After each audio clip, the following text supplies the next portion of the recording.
Hello et bienvenue sur le podcast Créapi, le premier podcast à destination des créatrices qui veulent vendre sereinement leur création en ligne. Je suis Marie et je serai ton hôte sur ce podcast. Ma mission, t'accompagner sereinement et dans la bonne humeur pour le développement de ton activité en ligne afin que tu deviennes une créatrice happy et que tu puisses vivre de ta passion. Communication en ligne, réseaux sociaux, boutique en ligne, organisation, stratégie de vente, tous les meilleurs conseils te seront donnés et décryptés. Alors, installe-toi confortablement et c'est parti pour l'épisode du jour.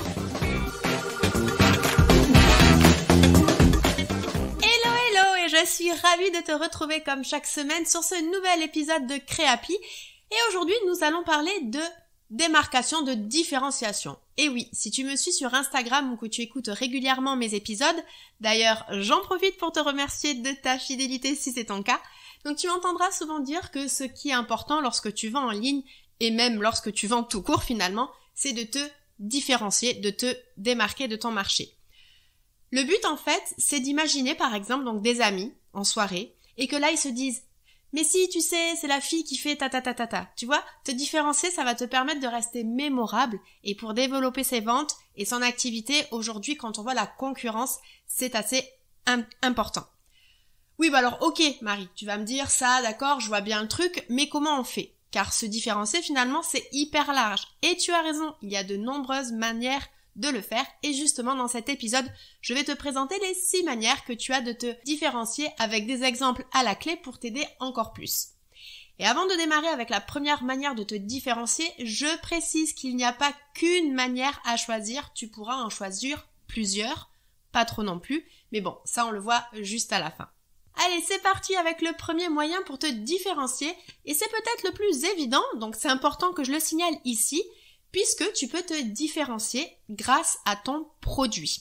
Et sur ça, il y a différentes manières. La première, déjà, c'est par l'innovation envers ton produit ou son originalité, comme par exemple Modibule, donc là c'est Mode qui a créé les bijoux à planter, c'est la première personne à avoir créé ce concept-là. Alors, stop, tout de suite, je pense déjà à celles qui vont me dire « Oui, mais moi je ne fais rien d'extraordinaire ou vraiment d'original », je vais vous montrer des exemples juste après et vous verrez que ça vous parlera un peu mieux. Le but, c'est pas non plus d'être la seule personne à faire ça, un peu comme Mode. Vous n'êtes pas non plus obligé d'inventer un truc révolutionnaire. Et pour celles qui restent dans des produits plus classiques, c'est ok, il n'y a pas de souci, on va juste après avec d'autres manières de se différencier. Comme par exemple, en travaillant un produit spécifique, une matière spécifique, comme par exemple Cécile de la boutique Poet Tahiti qui ne travaille que les perles de Tahiti. Ou on peut avoir aussi Maïté de la boutique Madaba en liège qui, comme son nom l'indique, ne travaille que le liège. Ou on a aussi Rose Moustache qui, elle, ne travaille que les perles Brick Stitch. Donc voilà, ça peut être une matière, une provenance des produits, une ambiance de couleur, une technique de fabrication. Tout est imaginable en fait. Donc si jusqu'ici tu n'étais pas spécialisé sur justement une matière, une provenance des produits, etc., l'idée c'est pas forcément que tu le fasses. Mais par contre, si tu te rends compte que c'est ce que tu fais, eh bien, je t'invite donc de passer au passage à l'action et donc de bien vérifier que tout ça est bien mis en avant sur tes supports de communication, sites web, réseaux sociaux, flyers sur les marchés, etc. Et faire des contenus qui rappellent que justement, eh bien, c'est ta spécialité, que tu es experte de ça. Pourquoi tu en es arrivé là, pourquoi tu as voulu te spécialiser là-dessus, et donc là, petit cadeau, je te donne déjà plein d'idées de posts Instagram, de blog ou de newsletter. Mais bon, comme je le disais, on ne peut pas tous créer des produits innovants ou différenciants et c'est ok de faire les choses que font déjà les gens. Mais du coup, comment te différencier un petit peu plus? Et justement, on va le voir avec les autres manières. La deuxième, c'est de te différencier par ton histoire. Et pour ça, je voulais prendre l'exemple de Justine Hutto qui a inventé les déos Respire juste après qu'on lui ait décelé une tumeur bénigne à la poitrine. Alors ok, deuxième pause, je ne dis pas qu'il faut faire pleurer dans les chaumières, c'est pas du tout l'objectif. Mais de raconter son histoire, en fait, ça a permis de créer des connexions avec des personnes qui peuvent se reconnaître dans son histoire, donc du coup qui pourraient se reconnaître dans ton histoire, qu'elle soit bonne ou mauvaise d'ailleurs, on peut très bien aussi raconter de belles histoires, et donc ça va inspirer un petit peu plus confiance et amener des personnes qui ne seraient pas allées chez tes concurrents puisqu'elles vont se retrouver dans ton parcours. Ça permet de comprendre pourquoi tu en es arrivé là et donc de donner du sens à ce que tu fais et ça, tu t'en doutes, mais c'est hyper apprécié. Bien entendu, là-dessus, c'est à toi de voir ce que tu souhaites partager. Et donc, si tu décides de parler de ton histoire, là, je te conseille, pour ton passage à l'action, de prévoir, des contenus qui en parlent sur tes réseaux sociaux, newsletters, etc. Mais de ne pas non plus l'oublier quand tu es en extérieur. Par exemple, si tu es invité dans les interviews et qu'on te demande de te présenter, de bien justement raconter ton histoire autour de la création de ton activité et de tes produits. Alors là, peut-être que tu te dis, mais moi, Marie, j'ai pas une histoire comme Justine à raconter ou tu ne souhaites pas le faire. Et donc, je te propose un troisième moyen de te différencier qui va s'appuyer finalement aussi sur qui tu es, puisque je te propose de te différencier par ta personnalité et tes valeurs. Comme précédemment, le but c'est de créer des connexions avec des gens qui se reconnaîtraient dans tes valeurs et qui n'iraient du coup pas chez d'autres créatrices. Donc là, bien entendu, ça peut être par ton histoire, mais ça peut être aussi par tes valeurs, tes combats du quotidien, par ce qui te tient à cœur, par ce que tu défends, qui peut d'ailleurs être lié directement ou non à ton activité. Par exemple, tu veux très bien être créatrice de bijoux et être très active pour la défense animale car c'est une cause qui te tient à cœur. Ou tu peux aussi l'axer sur ta personne et ton ou tes traits de caractère. Là, je pense que tu vois où je veux en venir. Je te propose donc en fait de lister les traits de caractère que tu souhaites mettre en avant et ne sois pas timide, il faut que tu les assumes, c'est ça qui est important. Tu peux certes faire des contenus autour de justement la défense animale, en quoi c'est important pour toi ou pourquoi aujourd'hui tu as décidé de communiquer comme ça, mais ça doit aussi se retranscrire et se ressentir dans tout ton univers de marque, sur ta ligne éditoriale, sur tes couleurs, sur tes éléments visuels. Là, je te renvoie vers l'épisode 6 du podcast où justement je te guide dans la création de ton identité de marque et tu verras que ça se rebase un petit peu sur ces éléments-là, de qui tu es, de tes traits de caractère, etc. En fait, finalement, comme je suis un peu en train de le faire, voulant fuir le côté un peu trop adulte et sérieux qu'il peut y avoir dans certaines relations, prestataire, client, coach, client, bon déjà j'aime pas ça, mais en fait j'assume beaucoup plus mon côté enfantin, fan de chat, de Lego, de t-shirts fun avec des licornes et détestant les costards cravates depuis toujours. Et je suis même en train de le pousser puisque j'amène cette notion de jeu dans mes différents accompagnements. Ça permet aussi d'ailleurs à mes élèves d'apprendre de manière différente et donc ça c'est pas inintéressant.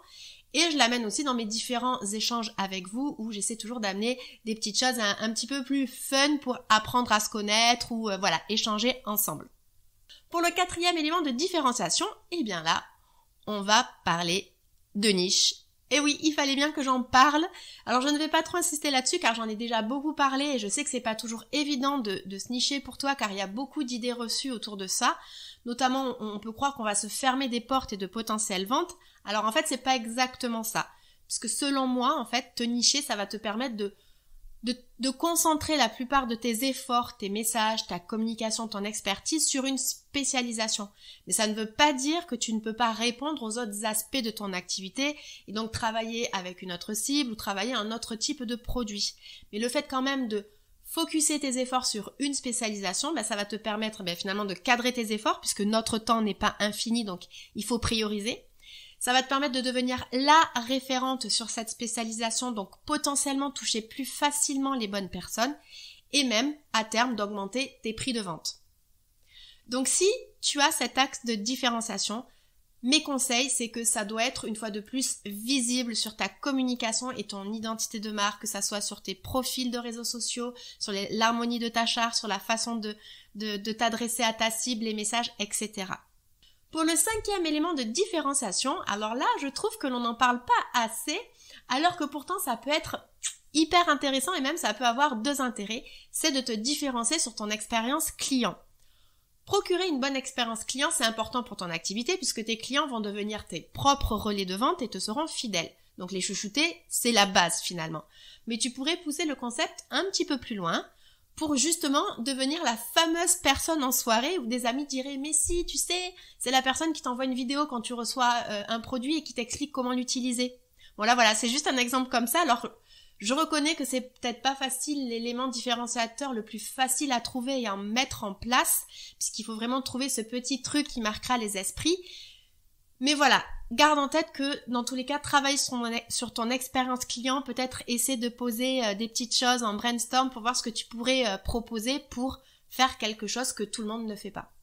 Et donc là, voilà, si tu décides vraiment d'axer aussi de la différenciation sur ton expérience client, n'hésite pas à le mettre en avant sur toute ta communication, de le mettre sur tes contenus, de relayer les retours de tes clients dans tes stories Instagram par exemple. et vraiment d'en parler à chaque fois que tu peux prendre la parole chez d'autres personnes, donc sur des interviews, sur des podcasts, dans la presse, voilà, de toujours pouvoir glisser finalement cette petite différenciation. Et enfin, le 6e et dernier moyen de te différencier qui, selon moi, est peut-être le plus facile finalement à mettre en place, c'est tout simplement par ta manière de communiquer. Et là encore, il y a plusieurs axes. Par exemple, ça peut être dans la façon de présenter tes produits, avec une toute petite touche d'originalité. Par exemple, sur la boutique de iCactus, le cactus est toujours présenté dans un pot en couleur. Ou je sais pas, tu pourrais par exemple faire porter tes habits, tes bijoux, tes accessoires, enfin bref, tes objets par un poupon, un Lego ou une Barbie, enfin apporter quelque chose d'un petit peu différent. Là sur la créativité, je te fais complètement confiance, donc oui, ça nécessite de passer un petit peu de temps à regarder tout ça, mais je pense vraiment que ce petit temps derrière peut avoir un impact différent pour ta communication après, voilà, pour que tu aies ce petit quelque chose qui marque les esprits.